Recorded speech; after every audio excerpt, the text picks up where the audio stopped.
Well, good evening to you, Kenny. The imam here at the Community Mosque of Winston-Salem tells me that they are so concerned about these death threats and violence against Muslims across the country in general that they are planning a meeting for tomorrow evening right here with law enforcement at the mosque to address these concerns. Now, these threats first came to light last week when an article and an audio tape appeared in the Triad City Beat. I can tell you that I talked with a reporter who was on that story. His name is Jordan Green. He was at that meeting, says it was about 20 people who said that they identified as patriots and community activists. In his article, Green described the meeting as a presentation on a supposed Muslim plot to take over the U.S. Now, when one of the participants asked the leader of that meeting, and I'm quoting here, "Do you have any recommendations as to how we could stop this? Because my only recommendation is to start killing the hell out of them." Well, that same man went on to say, according to the article, "I'm ready to start taking people out."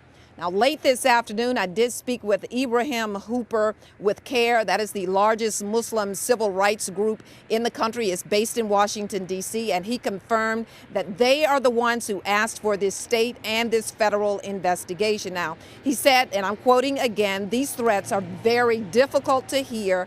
Whenever you call for killing members of a minority group, ethnic or religious, it most often leads to violence. We saw it at the church in Charleston and the attack on the mosque in Canada last month. We cannot let this stand." Now, Imam Khalid Griggs of the Community Mosque here in Winston-Salem told me that these kinds of continued threats is why they're calling for that meeting here at the mosque tomorrow evening before anyone actually acts on these words.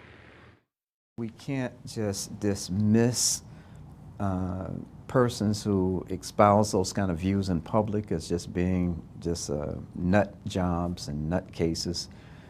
So mosques have been shot into and people have been stabbed and Muslim women have been assaulted on the streets and these kinds of things. So it's no need for us not to think that this is not a serious threat. We have to, whether they meant it or not, it has to be taken seriously.